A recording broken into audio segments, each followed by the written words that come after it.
How can you tell if your board is in trouble? Most people get all caught up on whether you fight or not. But what the research says is that's not a really good barometer. It is an easy one to see, but the real barometer that you need to pay attention to is distance. It is whether you have moments on your board where you feel safe and connected and supported and really sure that you're being heard. When you have these moments, it's okay to fight. It's okay to have differences. But it is the distance that is coming out of the research that is being a real issue. Because as human beings, when we cannot connect with people we depend on, we find that alarming. Not because we're immature or not sophisticated enough, but because we're human beings. We are mammals. We are born to bond. We are born with a longing for connection that is wired into our brain. We need to know that those people that we depend on will respond to us when we call. So I would ask board members to pay more attention to the emotional distance and not to get hooked up on whether you fight or not. The research is also very clear. Boards become dysfunctional when they get stuck in a negative pattern that usually starts with one person complaining, criticizing, getting very angry, and the other defending, distancing, and stonewalling.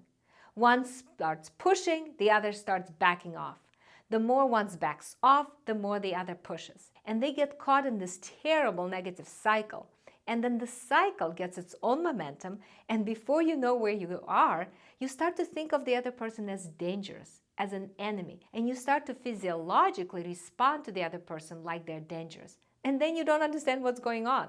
What we do as professionals, we look at the pattern that these board members are caught in, and we understand that this kind of a pattern isn't about communication skills or negotiation skills. It's really knowing how to step out of these patterns, reach for each other, calming each other down, soothing each other, and understand that we have this huge impact on each other. The one thing that I would stress that board members don't realize is the impact they have on each other. They have this huge physiological impact. And I think that is something that you do need to understand and pay attention to when you work with your board. Paying attention when you feel connected. Do you get stuck in these negative patterns? When you get stuck in these negative patterns, can you stand back and say, we are caught in this dreadful pattern. You must be hurting too. Or do you start blaming the other person? These are all signs. But mostly what I find interesting working with boards is when you start to plug in your emotions, when you feel distant, like you can't count on your board members, like your board members are not there for you when you think of sharing your concerns and worries, or it starts to feel dangerous for you to do that, or you don't want to do that.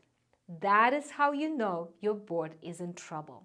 It is all about creating emotional safety with each of your board members, not just a couple of your board members, with each of them. So I think the whole idea of paying attention to your board relationships, valuing them, and knowing when you start to move out of these safe connections into disconnections, and how alarming it could be for human beings when that happens.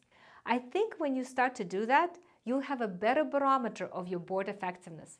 You can pay more attention and hopefully take care of it sooner. I have board members who have been distressed for 6, 8, 10 years. That is a long time to be unhappy. They stay on the board because they believe in the company or they invested their time and energy. Whatever the reason is, I really don't think that you have to suffer like that anymore. The new science of emotional connection provides us with a clear map on how to create emotional safety and connection with your board, what happens when board members get disconnected, and what to do to reconnect. Hopefully, you are going to be able to take care of it sooner and pay attention to it and say, wait a minute, what is happening here? I'm not feeling safe and connected with you. It's not that we are fighting. It is we are not confiding anymore. We're not supporting each other. Let's do something about it. I think that is happening more and more.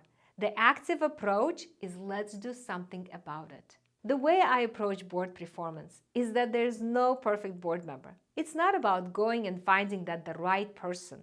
It is about finding board members who are passionate about your company, who are passionate about the vision and the mission of the company, and then creating an effective board that works well together. And it's work.